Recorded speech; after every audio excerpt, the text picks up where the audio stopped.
Auzubillahiminash-shaytanir-rajim. Bismillahir-rahmanir-rahim. Assalamualaikum students. Hope you will be fine. Today we are going to start mathematics grade 8. You have to open the page number 4 of your mathematics. Operations on sets. Verification of commutative and associative laws with respect to union and intersection. Commutative laws of union and intersection on sets. If A and B are two sets, then the commutative laws with respect to union and intersection are written as I A union B is equal to B union A, commutative law over union. 2. A intersection B is equal to B intersection A, commutative law over intersection. Students ये हमारे पास क्या है, ये हमारे पास commutative law है. हमारे पास कोई भी दो सेट्स होंगे और हमसे कहा जाए कि अगर आप commutative law respect to union और commutative law respect to intersection find करें तो हमें पता होना चाहिए कि commutative law respect to union क्या है, A union B is equal to B union A, और कम्यूटेटिव लॉ ओवर इंटरसेक्शन क्या है, A intersection B is equal to B intersection A. These are the commutative law over union and intersection. Associative laws of union and intersection. अब हम कौन सा law पढ़ेंगे, हम associative law में देखेंगे कि यूनियन और इंटरसेक्शन को किस तरह से लिखा जाता है. If A B and C are three sets then the associative laws with respect to union and intersection are written respectively as. respectively mean इसी तरह यानी सीक्वेंस से. सबसे पहले हमने यूनियन के लिहाज से हमने एसोसिएटिव लॉ को लिखा A union into B union C which is equal to A union B union C. अब आप देखिएगा कि जो हमने ब्रैकेट्स का यूज किया है ये हमारे पास, इनको भी हमने देखना है जब क्वेश्चन हम सॉल्व करेंगे. और ये हमारे पास क्या है, ये हमारे पास एसोसिएटिव लॉज हैं. Associative laws with respect to union, A intersection into B intersection C and brackets A intersection B close bracket close intersection C. अब ये क्या है, ये हमारे पास एसोसिएटिव लॉज हैं with respect to intersection. Remember that to find union और intersection of three sets, first we find the union or intersection of any two of them and then the union or intersection of the third set with answer find करेंगे. Students जब हमने तीन sets का union या intersection find करना हो तो हम सबसे पहले क्या करेंगे, हम यूनियन और इंटरसेक्शन उनमें से किसी दो का फाइंड करेंगे और जो थर्ड सेट होगा फिर हम क्या करेंगे, देन द यूनियन और intersection of the third set with the.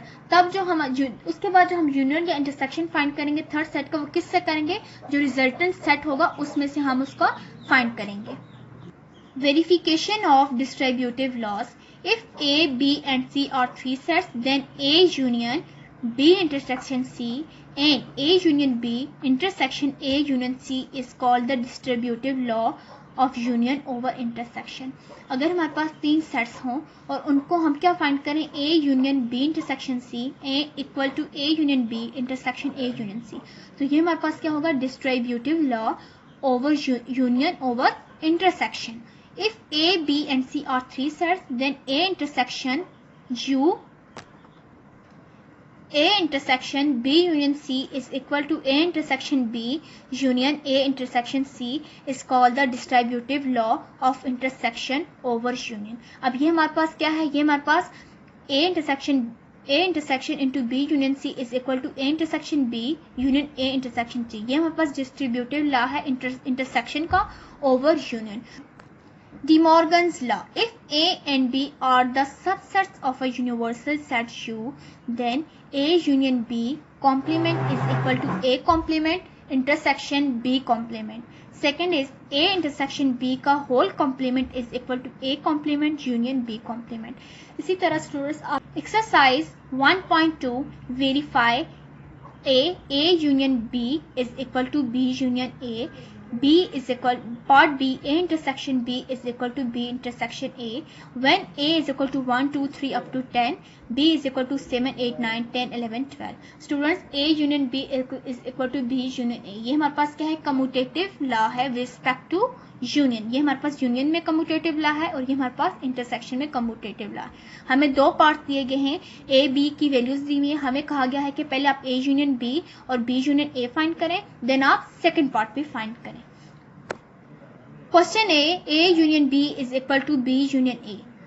Left hand side, L mean left, H mean hand, S mean side. Left hand side A union B. सबसे पहले हमने क्या लिखा है, A की एलिमेंट्स क्या है 1 2 3 up to 10. Union U, B के क्या है 7 8 9 10 11 12. हमने यहाँ पर ये तमाम एलिमेंट्स लिख दिए B सेट के भी. अब हमें पता है U contain all the elements of A and B. तो U में हम तमाम एलिमेंट्स लिखते हैं सेट A के भी और सेट B के भी. सो 1 2 3. अब देखें पहले सेट में 10 तक के तमाम एलिमेंट्स हैं और दूसरे सेट में 7 से लेकर 12 तक हैं. इट्स मीन हम क्या लिखेंगे 1 2 3 up to 12. Right hand side B union A. अब देखिए हमने क्या फाइंड करना था सेकंड पे, B यूनियन A. अब हमने पहले किसकी वैल्यू लिखनी है, सेट B की वैल्यू लिखनी है 7 8 9 10 11 12 यूनियन A. अब A की वैल्यू क्या है 1 2 3 अप टू 10. सो हमने A की वैल्यू भी लिख दी 1 2 3 अप टू 10. अब आप देखें अगेन हमने U फाइंड करना है. U means union. तो यूनियन में क्या लिखेंगे, तमाम वैल्यू लिखेंगे सेट A और सेट B की. तो हम देखें अब सीक्वेंस से हमने लिख दिया 1 2 3 अप टू 12. तो ये सब क्या है B यूनियन A के जो एलिमेंट्स हैं, यानी कि B के जो सेट है और A का जो सेट है, इनके तमाम एलिमेंट्स हमने लिख दिए 1 टू 12. सो अब देख सकते हैं कि लेफ्ट हैंड साइड और राइट हैंड साइड का आंसर क्या है, सेम आया. इट्स मीन हम कह सकते हैं left hand side is equal to right hand side. Part B, A intersection B is equal to B intersection A. Left hand side A intersection B is equal to 1 2 3 up to 10. A की value लिखी, intersection N, B की value 7 8 9 10 11 12. N means intersection. अब intersection में हमने कहा था हम सिर्फ वो वैल्यूज लिखेंगे जो हमारे पास फर्स्ट सेट में भी हो और सेकंड सेट में भी हो, यानी कि कॉमन एलिमेंट्स. अब आप देख सकते हैं 1 से लेकर 6 तक के तमाम जो डिजिट्स फर्स्ट सेट में तो प्रेजेंट हैं बट सेकंड सेट में वो प्रेजेंट नहीं है. इट्स मीन हम वो तमाम वैल्यूज को नहीं लिखेंगे. अब आप देखें 7, इस सेट में भी 7 प्रेजेंट है और इस सेट में भी 7 है. तो हमने क्या लिखा 7 हमने अपने आंसर में लिखा. 8 9 10. अब यहाँ तक की तमाम वैल्यूज सेकंड सेट में भी हैं तो हमने हमारा आंसर लिखा 7 8 9 10. यानी कि हम इंटरसेक्शन में सिर्फ वो वैल्यूज लिखेंगे जो दोनों सेट में क्या हो, प्रेजेंट हो. Now right hand side which is equal to B intersection A. B की वैल्यू लिखी 7 8 9 10 11 12. Intersection A 1 2 3 up to 10. So हमने B इंटरसेक्शन A में भी जस्ट वो वैल्यूज लिखी हैं जो दोनों सेट में क्या है, कॉमन है. सो 7 8 9 10 हमारा आंसर है. अब आप देख सकते हैं student left hand side is again is equal to right hand side. Now question number 2, verify X union Y union Z is equal to X union Y union Z. X is equal to A B C D, Y is equal to B D C F and Z is equal to C F G H.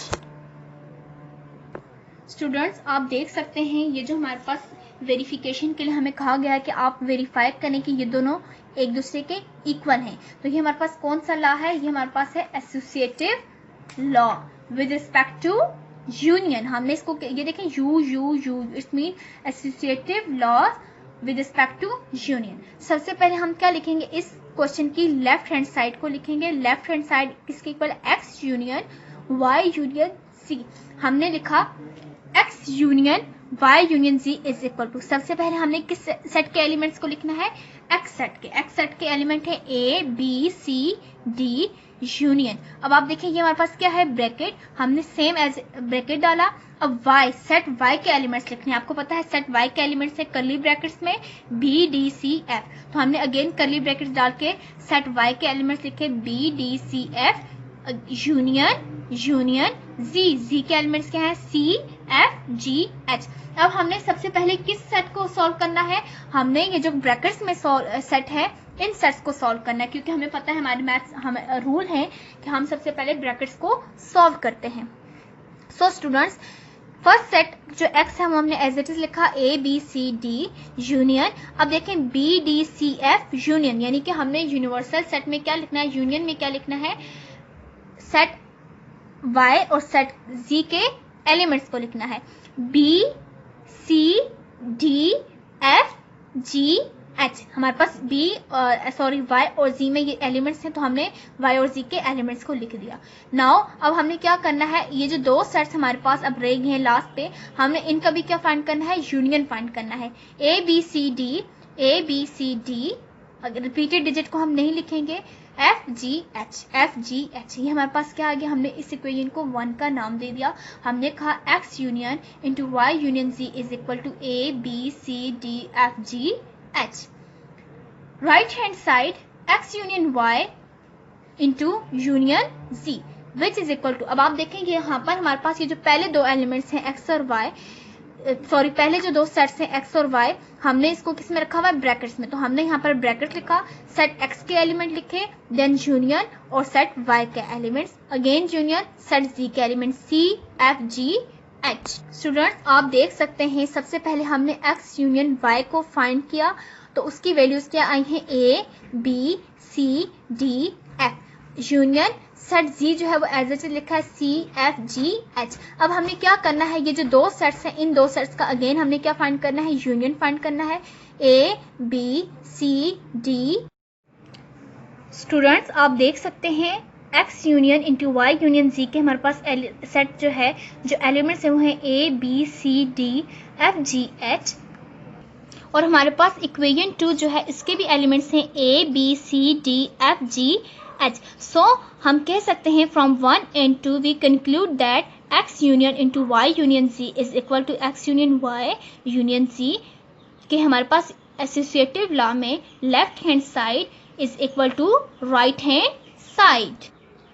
Associative law with respect to intersection part B, X intersection Y intersection Z is equal to X intersection Y intersection Z.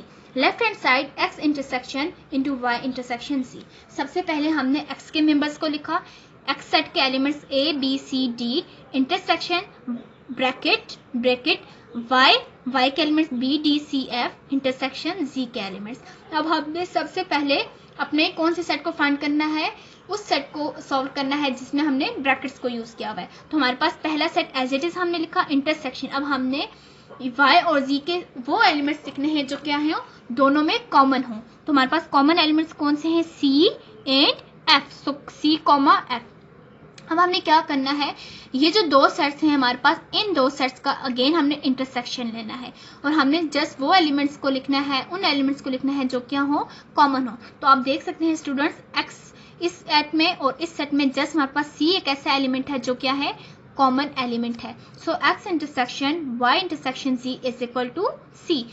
Equation 1, इसको हमने equation 1 का नाम दे दिया. Right hand side X intersection Y intersection Z, bracket X के elements intersection Y के element और इस ब्रैकेट को अगेन क्लोज कर दिया, इंटरसेक्शन Z के एलिमेंट. तो अब यहाँ पर हम कौन से सेट को सॉल्व करेंगे, सबसे पहले हम A B C D intersection B D C F, इन दो सेट में से जो भी कॉमन एलिमेंट हैं हम उनको लिखेंगे. तो इन सेट में कॉमन एलिमेंट हैं B C and D intersection third set Z जो है वो हमने एज इट इज लिखा C F G H. अब हमने क्या करना है, इन दो सेट्स में से भी हमने देखना है कि हमारे पास कौन से एलिमेंट्स कॉमन है, C. सो हमारे पास इस दो सेट में जस्ट C जो है हमारे पास कॉमन है. इसको इस सेट को हमने इक्वेशन 2 का नाम दे दिया. So from 1 and 2 we conclude that X intersection Y intersection Z is equal to X intersection Y intersection Z. आप देख सकते हैं student, equation I and double I के आंसर क्या है, सेम है. दोनों में क्या आंसर है, C. तो हम कह सकते हैं हमारी left hand side is equal to right hand side. Question number 3, show that if A is equal to ABC, B is equal to BDF and C is equal to AFC, find A union B intersection C is equal to A union B intersection A union C. Students, ये हमारे पास कौन सा law है, ये हमारे पास है distributive law of union over intersection. So left hand side is equal to A union into B intersection C. So students, यहाँ पर भी हम क्या करेंगे, सबसे पहले हम अपनी ब्रैकेट्स वाली वैल्यू को सॉल्व करेंगे. हमने क्या लिखा, A सेट के एलिमेंट्स को लिखा A B C union bracket set B के एलिमेंट्स लिखे इंटरसेक्शन सेट C के एलिमेंट्स लिखे. अब आप देख सकते हैं सेट A को हमने एज इट इज लिखा A B सी यूनियन। अब देखें सेट बी एंड सी, अब इनमें क्या है, इनमें हमारे पास क्या है, इंटरसेक्शन, यानी कि हमने इंटरसेक्शन में जस्ट कौन सी वैल्यूज लिखनी है, कॉमन एलिमेंट्स को लिखना है। अब आप देख सकते हैं स्टूडेंट्स इन दो सेट में हमारे पास कॉमन एलिमेंट क्या है, जस्ट हमारे पास एफ कॉमन एलिमेंट है। सो हमने सेट में क्या लिखा, एफ। अब हमने लास्ट स्टेप में क्या करना है, A B C union F. तो हमने इन दो सेट में से क्या लिखना है, यूनियन में हमने एलिमेंट्स लिखना है, यानी कि तमाम एलिमेंट्स लिखने हैं। तो हमने लिखा A union B intersection C is equal to A B C F, equation 1, इसको नाम दे दिया equation 1। Right hand side A union B.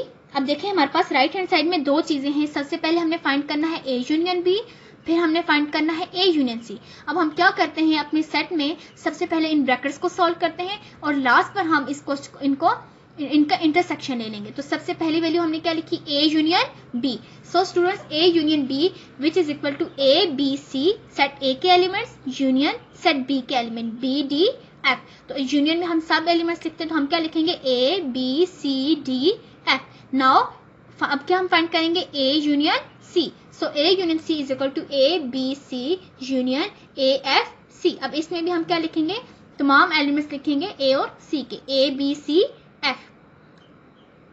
अब हम क्या करेंगे, जो हमारी राइट हैंड साइड है उसमें हमें कहा गया था आप फाइंड करें A union B intersection A union C. अब देखिए हमने ए यूनियन बी भी फाइंड कर लिया है, ए यूनियन सी भी फाइंड कर लिया। अब हमने इन दोनों सेट्स का क्या लेना है, इंटरसेक्शन लेना है।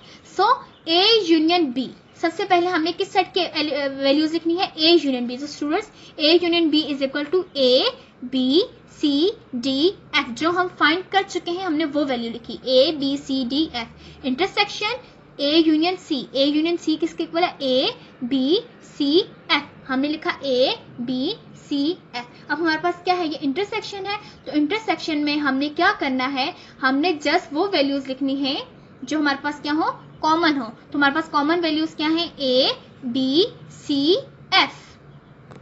सो students from I and double I, from 1 and 2, we conclude that A union into B intersection C is equal to A union B intersection A union C. Question number 4. Show that if A is equal to 0, B is equal to 0, 1 and C is equal to empty set. Find A union, यानी show that का मतलब है find करें, A union B intersection C is equal to A union B intersection A union C. So students ये भी हमारे पास क्या है, ये हमारे पास है distributive law of union over intersection. So left hand side is equal to A union into B intersection C. अब ए सेट का क्या एलिमेंट है, 0 यूनियन बी इंटरसेक्शन सी। अब देखें बी के एलिमेंट है 0 1 इंटरसेक्शन सी, सी हमारे पास क्या है, empty set. So first set as it is union, क्योंकि हमें सबसे पहले ब्रैकेट्स को सॉल्व करना है। अब आप देखें 0 1 इम्पटी सेट, हमने इंटरसेक्शन में क्या लिखना होता है, जो हमारे पास कॉमन एलिमेंट्स है। अब आप देख सकते हैं कि इस सेट में कोई भी एलिमेंट क्या है, कॉमन नहीं है, इसमें हम क्या लिखेंगे, जस्ट इम्पटी सेट। जब कोई भी एलिमेंट कॉमन ना हो तो हम इम्पटी सेट लिखते हैं। So A union into B intersection C is equal to, अब हमने क्या लिखना है, यूनियन 0 और इम्पटी सेट, ये जो है इसका हमने यूनियन लेना है। अब यूनियन में क्या करते हैं, सब एलिमेंट्स लिखते हैं। तो हमारे पास एलिमेंट क्या है, जस्ट 0 ही एलिमेंट है, तो हम क्या लिखेंगे 0 और इस इक्वेशन को नाम दे देंगे 1। Right hand side, again right hand side में हमने पहले फाइंड करना है A union B, then A union C, और लास्ट पर हमने इन दोनों सेट्स का क्या करना है, इंटरसेक्शन ले लेना है। तो सबसे पहले ए यूनियन बी, ए के एलिमेंट है 0 यूनियन बी 0 1, तो यूनियन में हमने क्या लिखना है, सब एलिमेंट्स 0 1, तो इसमें हमारे पास यही एलिमेंट्स हैं। Now A union C which is equal to 0 union empty set, तो हमारे पास यूनियन में हम क्या लिखते हैं, all the elements of A and C. So A union C contain only 0 element. Now A union B intersection A union C is equal to, A union B की हमारे पास एलिमेंट्स हैं 0 and 1 और A union C के elements हैं 0 intersection. अब आप देख सकते हैं स्टूडेंट्स कि हमने इंटरसेक्शन में क्या लिखने हैं, जस्ट वो मेंबर्स लिखने हैं जो क्या हो कॉमन। तो आप देख सकते हैं 0 फर्स्ट सेट में भी है और 0 सेकंड में भी है, तो हम क्या लिख सकते हैं 0। सो from 1 and 2 we conclude that A union B intersection C and A union B intersection A union C is equal.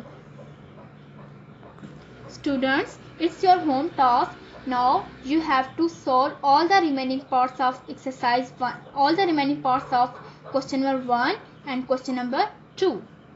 Jazakillah fi amanillah.